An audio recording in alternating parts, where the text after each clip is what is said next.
Alors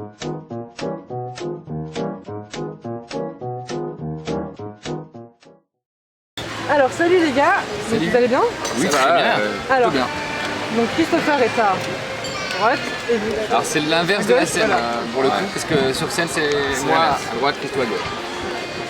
Donc alors vous êtes en ce moment au Festival d'Avignon, vous avez vos 2 spectacles, ça se passe bien pour l'instant? Ouais, pour l'instant ça se passe super bien. Super bien.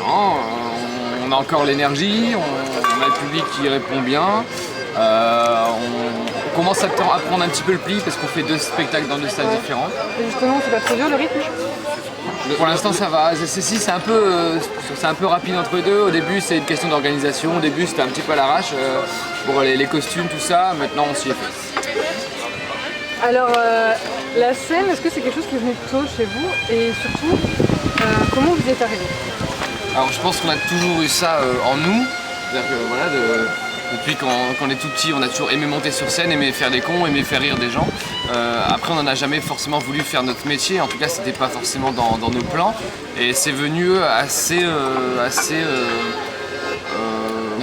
naturellement, mais surtout c'est le hasard en fait. On faisait des pièces de théâtre dans le Nord en amateur et on était repérés dans une de ces pièces qu'on mettait en scène.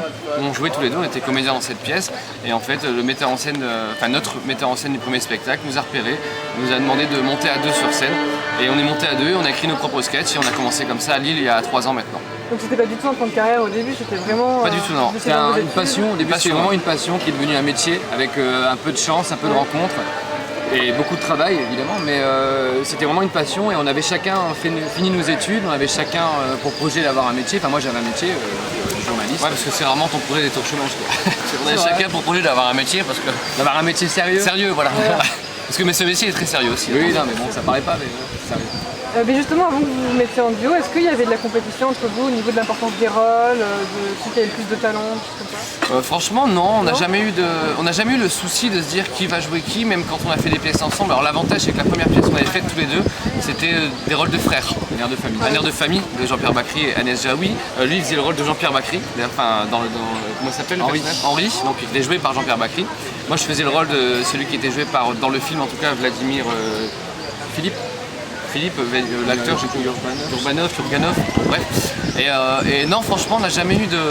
On s'est jamais battu pour un rôle, même dans le spectacle, on s'est jamais battu pour ça. Qui devait faire cette vanne ou qui devait faire cette vanne, qui est-ce qui avait plus d'importance. C'est toujours très naturel, ça vient toujours très spontanément.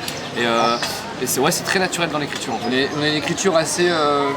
partagé et en général celui qui écrit la vanne c'est celui qui la vend mais c'est pas forcément une vérité absolue parce que c'est surtout par rapport au ping-pong qu'on peut faire en fait. Et la cohérence des propos. Sur le dernier sketch par exemple que tu as vu dans le Twin Man Show sur Disney, c'est Steven qui part complètement en live à la fin du sketch, à la fin du spectacle. Donc c'est lui qui doit prendre les vannes les plus folles et puis moi je dois le calmer un petit peu. Voilà, c'est comme ça qu'on réagit, il faut que ce soit cohérent mais ouais en général on se bat pas pour le nombre de minutes et le nombre de vannes entre nous en tout cas. Alors vous les remerciez à la fin de chaque spectacle, ce sont vos parents. Donc ils vous suivent, mais ça reste des parents, ils devaient être inquiets, je pense, comme tout parent. Est-ce qu'ils vous ont mis des limites ou est-ce qu'ils vous ont toujours encouragé à faire ça? Ils nous ont mis aucune limite. Bah déjà quand on parle du loup, il y a ma maman qui arrive. Ils nous ont mis aucune limite, ils nous ont juste conseillé de garder les pieds sur terre en fait, tout simplement. C'est vrai que quand j'ai fait 5 ans d'études, d'avoir eu mon diplôme et 2 ans après de tout abandonner pour partir en tant que comédien, ça peut être inquiétant quoi, pour des parents, mais ils nous ont toujours soutenus et en plus suivi, ils sont impliqués. Notre mère nous suit aujourd'hui, elle nous a beaucoup suivi au début pour soutenir la structure qui allait nous faire démarrer. Notre père nous a jamais mis de bâton dans les roues, et voilà, il nous a soutenus de loin au début, mais il est très fier de nous et il nous a encouragés tout en forcément nous mettant en garde, en nous disant voilà, attention, vous enflammez pas et voilà, et nous non plus on s'enflamme pas, on a les pieds sur terre et si aujourd'hui ça marchait pas, il nous le dirait et nous on le saurait. La chance qu'on a c'est qu'aujourd'hui ça marche plutôt bien, je dis pas que ça marche énormément mais ça marche plutôt bien, voilà, faut être réaliste, ça marche bien. Et tant que ça marche, de toute façon, ils vont pas, ils sont fiers de nous et honnêtement, ils nous mettent pas de bâton dans les roues et ils nous encouragent vraiment. Et c'est important pour nous d'avoir ce soutien-là parce que c'est un soutien qui est très important quand même pour grandir. Alors le grand public vous connaît surtout pour l'émission On demande qu'à en rire. Alors comment vous avez été sur ce programme? Vous êtes contacté ou... On a fait le casting que tout le monde pouvait faire à l'époque, c'est-à-dire qu'on a envoyé une candidature à une adresse mail de la production. en disant qu'on était humoriste, qu'on voudrait bien faire un passage. Il faut passer un casting vidéo, donc ils nous envoient une liste de sujets, on choisit un sujet et on a une semaine, comme dans les conditions de l'émission, pour écrire un sketch et l'envoyer par vidéo. Une vidéo de 3 minutes. Le thème c'était vous partez en vacances avec des inconnus. Voilà, on a fait un sketch de stand-up très classique de 3 minutes. Et le côté duo ping-pong assez énergique leur a plu. Et ils ont dit venez tester un sketch sur le plateau et si ça marche, après c'est comme tout le monde, là, vous êtes noté par le jury et ça a marché. Et pour la petite histoire, ce sketch qu'on avait fait pour le casting, on l'avait mis au tout début du duo, le nouveau spectacle, on l'avait mis au tout début du spectacle. Et en fait on s'est rendu compte d'une chose, c'est qu'il marchait pas tellement en fait en sur scène, donc on l'a enlevé très vite parce qu'on s'est rendu compte qu'on avait vraiment progressé en 2 ans dans l'écriture, parce que c'est une écriture qui fonctionnait sur une caméra sur une base de 2 minutes, mais sur scène franchement ça marchait pas terrible. Et donc on s'est rendu compte de l'évolution quand même de l'écriture. Et on était plus dans la forme, le ping-pong, qu'on n'avait pas écrit beaucoup de vannes, donc ça marchait pas sur scène, mais le casting a bien marché, je pense, pour le côté dynamique. Puis jumeaux, je pense que ça leur. Je pense que Catherine Barma, le concept des jumeaux, ça lui a plu aussi. Dès que c'est original, dès que ça sort du lot. Exactement. On avait fait un sketch sur ça aussi, les jumeaux qui accueillent des femmes en vacances en fait, et qui étaient lesbiennes. Est-ce qu'avec cette émission, vous avez vu tout de suite une différence au niveau de la notoriété déjà, mais aussi au niveau des contacts, des gens qui viennent plus vous parler? Alors c'est pas immédiat, Non, c'est-à-dire que c'est pas immédiat, mais par contre très vite, c'est-à-dire qu'au bout de 3, 4, 5 sketchs qui fonctionnent, je dis bien qui fonctionnent, on a eu la chance nous dans les 5 premiers sketchs d'avoir 2 sketchs à plus de 85 points, enfin 80 points en tout cas, ce qui est beaucoup dans l'émission. Pour les premiers passages, le deuxième sketch on a un 20 de Jean-Luc Moreau, le quatrième sketch avec Guillaume Santou où on fait un 84 sur 100 qui est très bon. Et du coup, oui, c'est pas tout de suite. Les gens t'arrêtent pas dans la rue le lendemain du premier passage. Et par contre, à force de te voir toutes les semaines dans la télévision sur France 2 et surtout les pros, quand ils voient que tu fais 5-6 bons sketchs, là par contre très vite tu vois qu'on t'appelle, au début on t'appelle pour des petits trucs, donc des plateaux d'humoristes, des salles qui voudraient te programmer. Déjà nous ça nous a fait bizarre parce que la première fois qu'on a joué hors de Lille, pour nous ça y est, on commençait notre métier parce qu'on jouait plus à Lille, on jouait plus chez nous quoi. Donc forcément l'émission elle a un impact médiatique énorme. Et après au fur et à mesure, plus tu passes dans l'émission, plus tu es contacté, plus tu deviens, plus on te reconnaît dans la rue, plus tu as des projets. Vous avez plus d'amis d'un coup, non? Et forcément plus tu as d'amis. Beaucoup sur les réseaux sociaux, c'est la première vague, ça se voit là en fait. Dès que tu fais un sketch, on gagnait. C'était hallucinant, on était à 100, on était à 100 amis Facebook au début. Avant de prendre l'émission, on était peut-être à 200-300 à ce moment-là, je pense. Sur notre page Facebook. Je pense qu'au bout de 2 semaines, on avait gagné quasiment 1000. C'est là que c'est hallucinant, c'est les réseaux sociaux qui bougeaient beaucoup à l'époque du début quand on a commencé, la deuxième saison de l'émission en fait.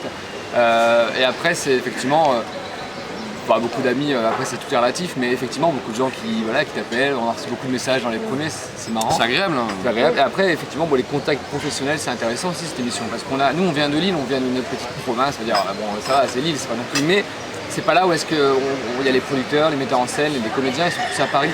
Et le fait de faire l'émission, d'avoir un concentré de tous les humoristes, pas mal d'humoristes sur cette émission, on en a croisé quand même beaucoup, des professionnels, c'était intéressant pour nous qui commencions, qui débutions, on était en train d'écrire le premier spectacle, de les voir à ce moment-là, nous ça nous a vraiment porté beaucoup et en plus on a eu des très bons conseils du membre du jury. Donc vous aviez commencé à écrire le spectacle avant de demander Henri? Quasiment en même temps, on venait de l'écrire, on a été appelés pour enregistrer la première émission, on était en train d'écrire le spectacle, on s'était isolé pendant une semaine sur la côte d'Opale, dans le nord, dans le Pas-de-Calais.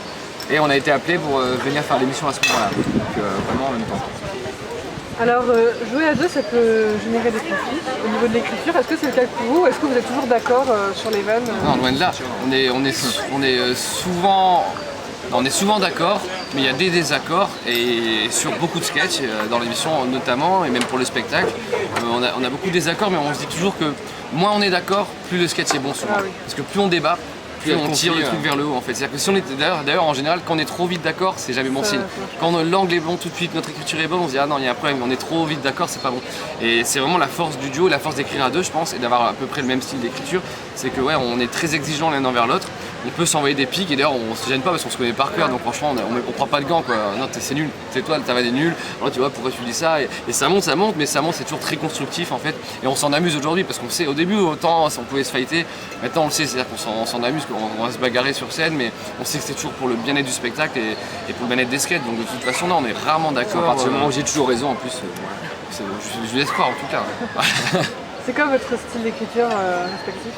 Alors déjà on essaie de toucher à tout, on se dit toujours qu'on n'a pas de style d'humour à proprement parler, même si on a créé notre propre style, mais je pense qu'on n'a pas d'humour noir, absurde, tu vois d'ailleurs au début du spectacle on le dit, on fait tous les sortes d'humour, on teste plusieurs vannes d'humour, de style en tout cas. Et notre style vraiment c'est le ping-pong, ça c'est important, c'est le ping-pong verbal, c'est d'être à deux, on est deux donc on s'en sert beaucoup. La base c'est diviser un texte en deux. Et de garder une énergie quoi, que ça tombe jamais. En style d'écriture respective, comme tu as posé la question, c'est vrai qu'on n'a pas exactement le même style en plus. Donc moi je serais plus dans le littéraire, on va dire, écrire beaucoup de vannes structurées, voilà, les mots, l'importance. Et Christo sera plus dans le rythme, donc il va plus condenser, il va plus trouver des idées de mots, d'écriture qui vont faire que ça va gagner en rythme. Et l'un dans l'autre, en fait, on arrive à la fin à une bonne version à deux en fait. Voilà. En général, ces phrases font 5 lignes et moi je m'arrange pour qu'elles fassent une seule ligne pour que ça rythme quoi. Voilà. Moi on va dire j'ai le fond, Christo va avoir la forme quoi. Ouais, enfin pas tout le temps, j'ai un peu de fond quand même. Bien sûr, on dirait que je suis le... Non mais on généralise ça. C'est ça. Est-ce que vous autorisez à de l'impro sur scène, vu que quand on est tout seul sur scène c'est facile, on peut gérer son truc tout seul, mais à deux il faut que l'autre suive aussi. Justement, alors c'est notre particularité, nous c'est qu'on arrive à faire beaucoup d'impro à deux. Et c'est l'avantage d'être jumeaux, c'est qu'on se connaît tellement, on a la même, le même passif ensemble, on se connaît très très bien, on a vu les mêmes choses, on a été élevés ensemble. Et on sait très bien réagit bien ensemble. On sait très bien quand on a un qui commence à improviser où il veut aller, et du coup on le suit, on se suit en fait. C'est-à-dire que par définition c'est de l'impro, donc c'est pas écrit, et c'est un jeu, on adore improviser. S'il y en a un qui commence, l'autre il va suivre son impro, c'est très rare qu'il y en a un qui ne comprenne pas l'impro de l'autre. C'est-à-dire qu'en plus on se lance des balles, c'est-à-dire que je pars en impro, et je me dis il va suivre, et il suit, et quand il suit, moi des fois je me marre sur scène parce que c'est bon, il a suivi quoi. C'est encore plus drôle qu'un mec tout seul, parce que non seulement quand on improvise on se surprend par rapport au public, mais l'autre il peut nous surprendre aussi, et c'est ça qui est intéressant, c'est qu'on dit au début du spectacle ça veut dire un plan à trois, et vraiment c'est ce côté chacun peut déconner et du coup partir dans le délire d'un des trois quoi, soit le public, soit Christo. Même le public, nous on adore quand le public sort des vannes, parce que nous on rebondit et c'est un vrai spectacle vivant, et c'est ce qu'on veut dans le spectacle, c'est que tous les soirs ça change, et nous ça nous permet aussi de nous amuser. D'être à deux sur scène et d'improviser, ça permet que tous les soirs il se passe un truc différent. Mais moi t'es pas dans un truc où tu fais, surtout à Avignon, quand tu joues 24 fois d'affilée, si tu changes pas un peu ton spectacle, avant tu t'emmerdes quoi. Donc nous on veut pas s'emmerder sur scène, et du coup le public s'emmerde pas non plus quand il nous voit s'amuser, normalement il s'amuse avec nous, normalement. En tout cas, double standing ovation tous les jours, je pense quasiment, que ça amuse bien. Ouais, ça marche bien, franchement pour l'instant ça marche bien. Ça va. Vous avez déjà eu un fou rire sur scène? Alors c'est très rare, mais ces derniers temps, lui il a toujours au même endroit en fait. On fait un sketch, je sais pas si tu l'as vu, on fait un sketch sur Lucchini Bakri, et à un moment Bakri fait une vanne. Enfin, Lucchini fait deux vannes d'affilée qui sont censées pas être drôles en fait, sur Idéfisque, tu l'as peut-être vu. Et en fait Bakri il fait une vanne qui est censée pas être drôle, donc il fait la vanne, évidemment dans le public il y a personne qui se marre. Mais du coup c'est drôle parce qu'il annonce que c'est drôle avant, et moi je suis dans le public et je me fous de sa gueule, et là en ce moment il a tendance à se marrer de sa propre vanne qui marche pas. En fait plus dans le duo, dans le Twin Show on a quasiment jamais eu. Voilà. Si on a un fou rire, on n'a jamais un fou rire de plus de 5 minutes quoi. Des fois on se marre l'un et l'autre, mais c'est jamais parti. Dans le duo c'est plus dur parce qu'on fait des personnages. Quand tu fais des personnages, il y a le double défi, c'est de pas rire et de pas sortir de ton personnage. Mais forcément si tu te marres en tant que Bakri, tu sors de ton personnage. Donc là c'est encore pire. Moi je m'éclate parce que moi je suis en Lucchini à ce moment-là, donc Lucchini il a le droit de tout faire. Par contre Bakri non, on n'est pas trop sujet à ça, on a déjà eu des fous rires en dehors de scène, à deux souvent. Et on fait pas des faux fous rires, parce qu'il y a quelques humoristes qui font des faux fous rires, moi je trouve ça un peu nul quoi. Ils font semblant, faire semblant d'improviser, à la limite bon c'est une ficelle.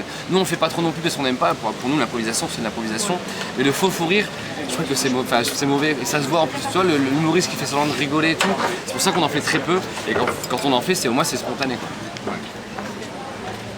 Alors, est-ce que vous avez déjà eu depuis, dans De mon carrière ou depuis l'émission, est-ce que vous avez eu des propositions juste pour l'un d'entre vous? Et si ça vous arrivait, qu'est-ce que vous diriez? Par exemple pour un film? Moi j'ai fait une pub tout seul au tout début, mais c'était avant l'émission. J'ai fait une pub tout seul parce que c'était un ami qui connaissait un ami qui filmait cette pub en fait, donc voilà. Non, franchement on n'en a jamais eu pour l'instant, la question s'est pas encore posée. Ça arrivait pour des pièces de théâtre à droite à gauche, un des deux, mais en fait le problème c'est qu'ils n'arrivent pas à identifier qui en fait. Là qu'ils l'appellent, il n'y a pas un de vous deux qui veut le faire, mais c'est pas, ils veulent l'un ou l'autre. Enfin ils veulent l'un ou ils veulent vraiment un des deux quoi, ils s'en foutent en fait à peu près lequel. On aurait du mal à faire un casting, je pense que si jamais ça devait se tenter cette situation, il faudrait que il faudrait que la personne qui nous contacte sache véritablement pourquoi elle veut Steven ou elle veut Christopher. C'est-à-dire qu'elle veut Steven parce que ça, elle veut Christopher parce que ça. Si elle dit je veux l'un des deux, ça nous intéresse pas parce que dans ce cas c'est les deux, ou alors tu nous dis pourquoi tu veux l'un des deux quoi. Pour l'instant ça s'est pas posé et honnêtement on n'est pas en recherche aujourd'hui de ça. Aujourd'hui on joue à deux, c'est nos spectacles, ça va s'amener un jour ou l'autre, on le sait, on en est conscient, après on est assez intelligent pour en parler entre nous et ça se réglera à la conversation, voilà. Alors en très peu de temps, vous êtes passé de inconnu à un peu connu. Inconnu, un peu connu. Oui, enfin connu, on vous Notoriété, voilà, ça a été très vite, oui. Est-ce que ça n'a pas été trop violent justement le passage d'un coup vous êtes passé de Lille à Paris, il y a eu plein de monde et est-ce que vous avez gardé le contrôle ou est-ce qu'à un moment donné ça vous a quand même un peu dépassé On a gardé le contrôle. Il y a eu 2-3 petites choses qui nous ont surprises au début mais ça n'a jamais été très méchant. Comme tu l'as dit, on est un peu connu, c'est-à-dire que tu vois, c'est pas comme la télé-réalité où t'as des mecs qui sont rien du tout et puis en deux mois c'est les stars parce que tout le monde les voit dans Closer, dans les magazines. Nous, tu vois, c'est très lent. Ça reste relatif. Donc franchement, ça peut pas te monter à la tête. Je comprends après les gens de la télé-réalité que tu sais, ils sortent d'un coup, t'as 10 personnes qui demandent un autographe, des photos, là c'est des stars. Mais le problème c'est que ça redescend assez vite. Nous ça monte très doucement, mais le but c'est que ça redescende pas en fait. Donc non, franchement, puis après on est bien entouré, on n'est pas con, on est bien entouré. Si jamais on prenait la grossesse, je pense que les gens de notre entourage, ou même l'un envers l'autre, le diraient. Donc on est deux, c'est plus facile aussi peut-être. Non, je pense que ça va, on gère ça. Et puis même encore aujourd'hui, je suis un peu surpris des fois que les gens me reconnaissent. T'as toujours des gens qui font hey, salut. Tu fais, tu sais pas pourquoi, parce qu'ils te connaissent de la télé, parce qu'ils te connaissent peut-être qu'on s'est déjà croisés dans la vie avant la télé. Enfin, donc non, tu prends, c'est sympa, franchement c'est agréable. Mais non, franchement, il n'y a pas c'est même l'inverse, c'est qu'on était tellement surpris qu'on savait pas trop comment réagir au début. Et je me rappelle que notre metteur en scène nous disait faites attention. Parce que nous, on voyait pas trop la différence entre passer à la télé. Pour nous, au début, c'était sympa, mais on n'imaginait pas l'impact que ça pouvait avoir. On s'en a rendu compte quand on commençait à nous appeler sur Facebook, tout ça. Voilà quoi, et nous on faisait pas la différence avec avant. Et c'est notre metteur en scène qui nous avait dit de faire attention aussi à un moment, juste de pas trop. Par exemple, on donnait nos numéros de téléphone à tout le monde, enfin voilà, c'était. Et elle dit faites attention juste à ça. Donc on apprend un petit peu au fur et à mesure, mais après ça change pas grand chose. C'est juste le comportement des gens par rapport à nous qui va changer. C'est pas nous qui allons changer par rapport à eux. Alors maintenant c'est une question que je pose dans toutes les interviews. Est-ce que vous c'est pas il y a très longtemps je pense, mais est-ce que vous vous souvenez la première photo ou le premier autographe qu'on vous a demandé? Est-ce que vous avez reçu à ce moment-là? Je me rappelle, c'était une fille dans un métro à Paris. Ah ouais, en fait c'était après le deuxième enregistrement, on ne demande qu'à en rire. On reprend le métro pour aller à la gare du Nord. Et là, dans la rame en plus. Dans la rame de métro, pas dans la rame, donc on était en train de circuler. Et là, une fille, une jeune, enfin une vingtaine d'années, qui vient à nous avec un stylo, un papier, fait je prends un autographe. Et en fait, nous on a eu un vieux fou rire parce qu'en fait, depuis qu'on est petit, on s'amuse, je me rappelle avec la famille, à prendre un peu notre famille et pour se la péter, à faire ouais, tu t'appelles comment, tu te fais l'autographe en fait pour rigoler. Et là, je me suis surpris à faire tu t'appelles comment, et j'ai rigolé parce que putain, je suis en train de faire ce que je faisais pour me barrer avant quoi. Ouais, ça nous a fait bizarre. Après, d'ailleurs, on lui avait dit, je me rappelle, on lui avait dit, je crois que t'es la première personne à nous demander un autographe. Et depuis, heureusement pour nous, on nous en demandait beaucoup. Mais c'est vrai que ça fait très bizarre au début. Il y en a une autre, à la sortie du Moulin Rouge, on lui avait aussi dit ça, et d'ailleurs on l'a revue, on la revoit des fois une fois de temps en temps, et souvent Olivier était la première à qui on a signé l'autographe aussi. Donc il y en a eu deux, la première fois qu'on nous a reconnus c'était dans le métro. Après, à la sortie du Moulin Rouge, forcément, du studio du Moulin Rouge, les gens nous reconnaissaient parce qu'on venait l'enregistrer. Mais c'est pas pareil là, et dans un lieu lambda, quoi, dans le métro, ça c'était bizarre. Et est-ce que vos fans vous distinguent? En général, alors, les fans, on va dire, ceux qui nous suivent beaucoup nous distinguent très rapidement. En venant nous voir sur scène, quand on nous voit 1h10, on nous distingue. Bon, toi pas encore. Mais, même à la télé, en général, au bout de quelques passages, si vraiment ils observent bien, ils nous distinguent. Après, le grand public ne nous distingue pas vraiment. C'est les jumeaux. Voilà. Ouais. Ça, vous marchez ensemble et en fait vous êtes qu'un. Ah, pour eux, on est qu'un. Après sur scène, on peut vraiment se différencier. Oui. Mais pour eux, on est un duo, donc on aura des limites. Bon, et merci. Bah, merci à toi. Le mot de la fin, c'est un mot. Le mot de la fin, écoute. Audace. C'est bien, audace, ça fait un peu un télo. Audace. C'est un beau mot, audace. Lui, il va dire un mot de merde, tu vois. Pléonasme. Voir le spectacle pour comprendre. En fait, c'est un mot marketing, pléonasme. D'accord. Ouais, merci beaucoup. Merci, bon festival à nous. Merci à toi. Est-ce qu'il y en a un qui s'est fait passer pour l'autre pour niquer une grossesse? Alors Anthony, tu nous demandes dans ta question si l'un de nous s'est déjà fait passer pour l'autre pour niquer, je te cite, hein, une fille. Alors franchement, oui. Quoi, ça c'est un du mot. Non, honnêtement non, c'est pas vrai, évidemment que non. Non, on respecte trop les femmes pour ça. Et puis nous on est une déontologie artistique, Anthony, on nique pas tout ce qui bouge. Que tu n'as pas. Ah voilà. Ouais, gros bisous, on T'embrasse, on t'adore. Et viens voir le spectacle, tu auras la réponse. Alors Sacha, on a une question voilà, qu'on a sur le cœur depuis un petit moment. Un moment, on y pense. Voilà. Est-ce que t'en as pas marre de draguer notre mère? Hein, parce que là ça commence à bien faire. Ma mère a toujours aimé les mecs avec des jolis cheveux. Ouais, déjà, les grands, baraqués. Et surtout pas les roux. Alors peut-être l'argent ça peut faire, mais c'est pas. Ça fait pas tout, Sacha. Ça fait pas tout.